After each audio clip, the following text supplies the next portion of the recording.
معاذ اللہ پیش کرتے ہیں کہ جیسے اللہ تبارک و تعالیٰ کی ذات کوئی محدود ہے، کسی جگہ میں محدود ہے، مقید ہے اور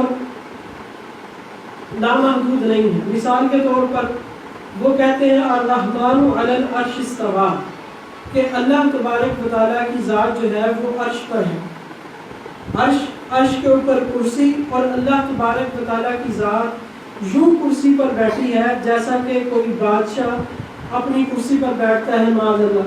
اب دیکھیں ایک تصور آ گیا ہمارے ذہن میں کہ اللہ کا اس طرح عرش ہے اور اس طرح اللہ تعالیٰ کی کرسی ہے، کہ جس طرح یہ صوفہ ہے یا جس طرح کی کوئی کرسی جس کو آپ بہت خوبصورت، جتنا آپ سوچ سکتے ہیں اتنی خوبصورت کرسی ہے اور یوں اللہ تعالیٰ کی ذات بیٹھی ہے۔ تو اس سے ہمارے ذہن میں کیا بات آ رہی ہے کہ اللہ تعالیٰ کا ایک جسم ہے، اللہ تعالیٰ کا ایک جسم ہے، اللہ تعالیٰ کے معاذ اللہ ہاتھ بھی ہوں گے، پاؤں بھی ہوں گے، اور اللہ تعالیٰ کا ایک جسم ہے۔ تو جسم چاہتا ہے جگہ کو، جسم کے لیے جگہ ہونا ضروری ہے۔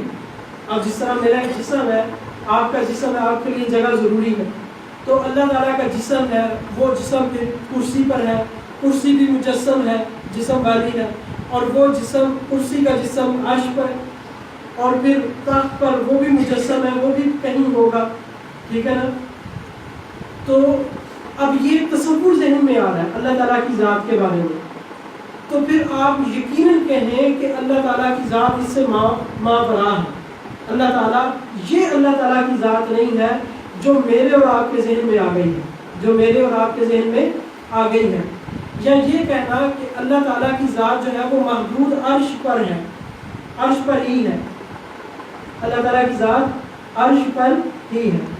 یہ میں نے جو لفظ بولا ہے یہی ایک لفظ نقطہ اختلاف، جسے کہتے ہیں نقطہ اختلاف ہے مسئلے کو سمجھنے کے لیے، کہ اللہ تبارک و تعالیٰ کی ذات حاضر ناظر ہے یا اللہ تبارک و تعالیٰ کی ذات صرف عرش پر ہے، یا اللہ تعالیٰ کی ذات عرش پر ہے۔ اب بعض لوگ کہتے ہیں دیکھیں قرآن میں لکھا ہے الرحمن علی العرش استویٰ، کہ رحمان کہاں ہے؟ عرش پر مستوی ہے۔ رحمان کہاں ہے؟ عرش پر مستوی ہے۔ توجہ اور دھیان سے گفتگو سنیے گا۔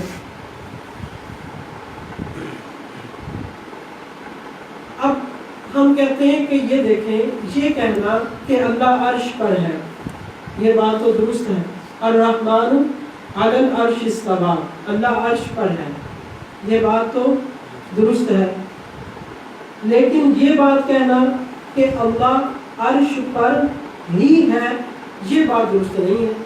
سمجھ آئی بات؟ ایک ہے اللہ عرش پر ہے، اللہ عرش پر ہے، ٹھیک ہے، الرحمن علی العرش استویٰ ثم استویٰ علی العرش، یا قرآن پاک میں مختلف الفاظ میں جو آیت مبارکہ ہے کہ رحمان عرش پر ہے یا وہ یعنی اللہ عرش پر ہے، یہ بات تو درست ہے، یہ تو قرآن میں لکھا ہوا ہے، لیکن یہ کہیں نہیں لکھا کہ اللہ عرش پر ہی ہے، اللہ عرش پر ہی ہے، یہ بات کہیں نہیں لکھی، بلکہ اس کے خلاف لکھا ہوا ہے، بلکہ اس کے خلاف لکھا ہوا ہے۔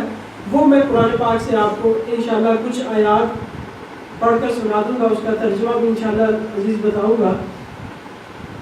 تو ایک بات یہ سمجھ لیں کہ اللہ تبارک و تعالیٰ کی ذات کے بارے میں جو میرے اور آپ کے ذہن میں آ رہا ہے اللہ تعالیٰ کی ذات ویسی۔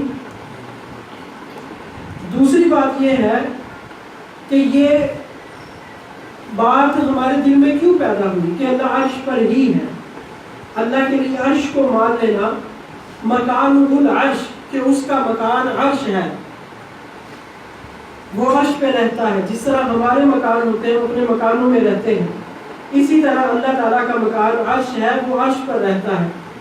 یہ بات کیوں پیدا ہوئی؟ اس لیے کہ ان لوگوں کا عقیدہ مجسمہ والا ہے، وہ اللہ تعالیٰ کے لیے جسم کو مانتے ہیں، وہ کہتے ہیں معاذ اللہ، اللہ تعالیٰ کا ہاتھ ہے، اللہ تعالیٰ کا چہرہ ہے، اور اسی طرح اللہ تعالیٰ کی آنکھیں ہیں، اور اللہ تعالیٰ کی پنڈلی ہے، اور اللہ تعالیٰ کا ہاتھ ہے، اور یہ وہ حقیقی ہاتھ مانتے ہیں، لہو یدانی حقیقتان، لہو عینانی حقیقتان، کہ اللہ تعالیٰ کی دو حقیقی آنکھیں ہیں، یا اللہ تعالیٰ کے حقیقی ہاتھ ہے، یا اللہ تعالیٰ کی حقیقی پنڈلی ہے، یہ اللہ تعالیٰ کا حقیقی چہرہ ہے.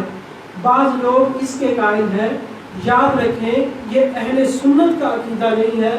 معاذ اللہ ثم معاذ اللہ. اللہ تبارک و تعالیٰ جسم سے پاک ہے.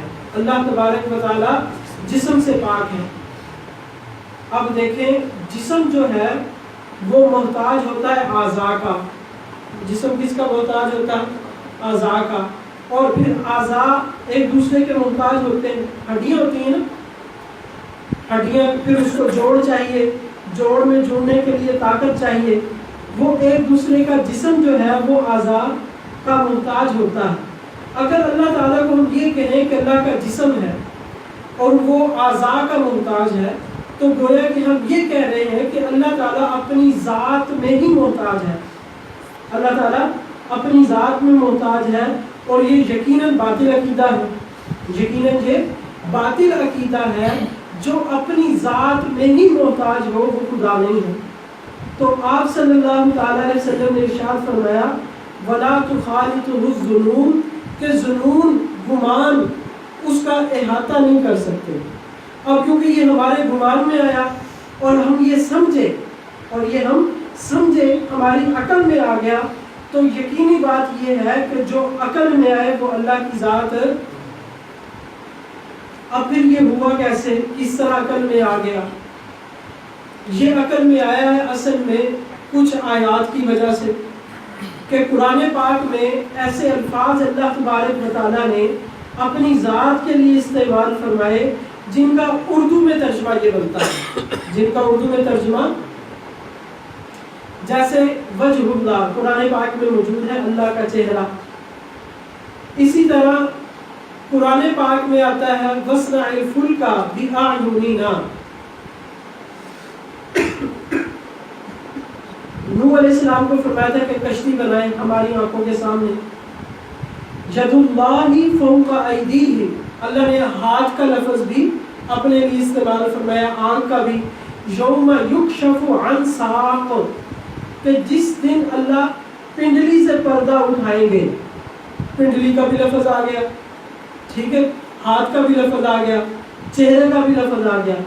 تو اب جب یہ الفاظ قرآن پاک میں استعمال ہوئے تو انہوں نے کہا کہ کیونکہ وجہ چہرے کو کہتے ہیں اس لیے اللہ کا چہرہ ہے, اور یدن ہاتھ کو کہتے ہیں اس لیے اللہ کا ہاتھ ہے, اور ساق پنڈلی کو کہتے ہیں اس لیے اللہ کی پنڈلی ہے.